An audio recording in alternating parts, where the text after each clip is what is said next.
Oliver was diagnosed with type 1 diabetes when he was 15 months old, and it was our introduction into the world of a medical child. We were still noticing a lot of difficulties. Oliver wouldn't eat anything, and he was having difficulty walking. He was very fussy all the time and moody, and we thought it was an effect of the diabetes. Over the course of about 3 weeks, he completely lost his ability to walk. That's when I knew that something was wrong with him. And on Sunday, I was alone with Oliver and sitting playing with him. He looked at me,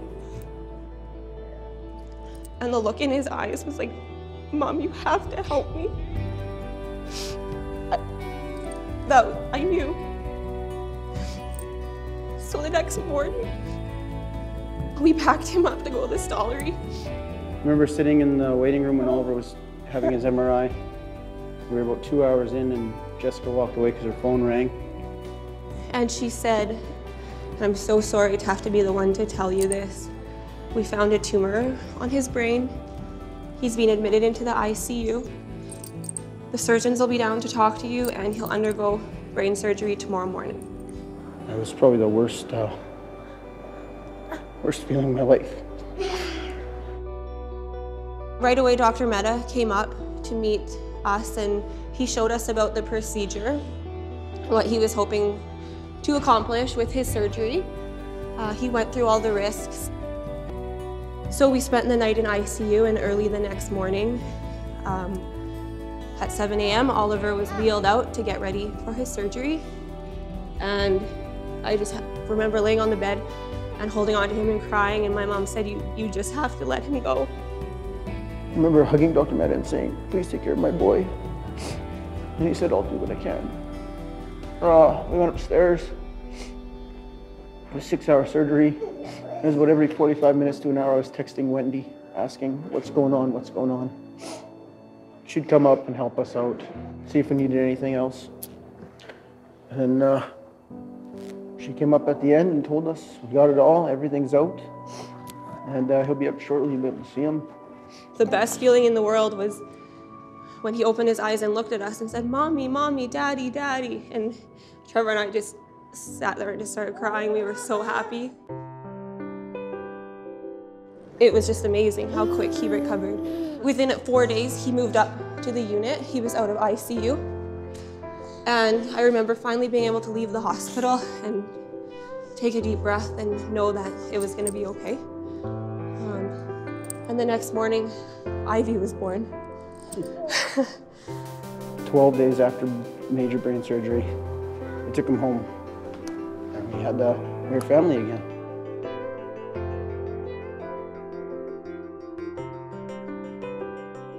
Are these your hope stones? Hope stone. Yeah, do you know why you got them? Yes. Why? Did you get them when you had to have surgery? Yeah. So the Hope Stones are from the Neurosurgery Kids Fund, and it's a way for the families and the kids to track their journey. So every time a child has a hospital admission or a procedure or something done, they get a hope bead to add to their string. And in the end, they have kind of a reminder just to look back on what they went through. I heard from Wendy about the Neurosurgery Kids Fund, and it was so nice just to see this community of support and a community where moms could get a shoulder to cry on, and dads could have someone just to talk to, and kids could meet kids who had gone down this path and spent days in the Stollery like they did and went through emergency surgeries like they did. And it's just such a neat way, the Neurosurgery Kids Fund, to raise awareness of what these kids are going through and to create a place that no matter what your journey is, no matter what the outcome is, that we're all alike in a way and we all are there for each other.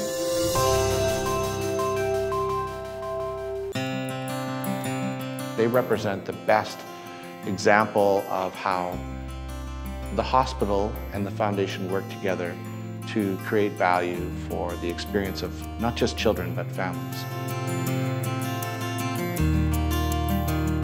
These families have to go through a journey, and the journey can be long and tedious and painful, and sometimes it's a journey you feel that they walk alone. And this fund has enabled them to reach out to other families, to get more information, to bond with others. That's one of the things NKF has done.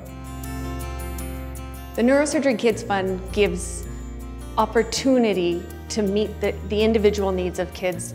We used the fund to help support a deaf girl within the hospital in terms of assigning assistant.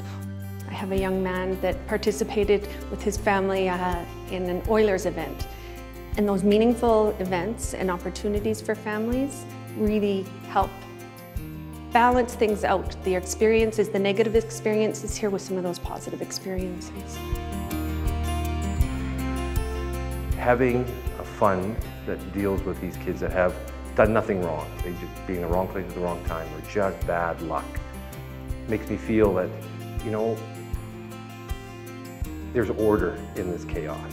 And having that fund and seeing the work that they do, and the fact that these kids have these horrible illnesses, or they've been injured, but they can recover, or that they're being taken care of, is very important.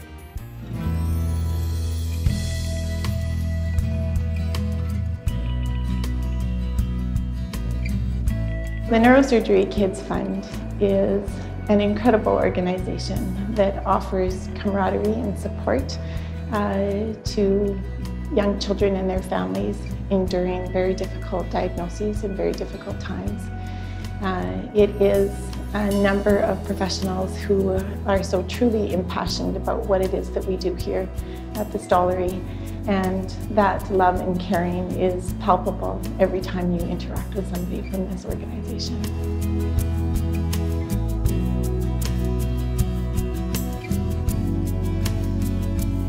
To be able to demonstrate that this experience isn't just about your child's health, it's about making sure that you're comfortable, making sure that there's family-centered care. That's what this fund does, and the folks that raise the money for this fund, that's what they're doing when they're making their effort. And it's a great reflection of how the community comes together to help kids and family.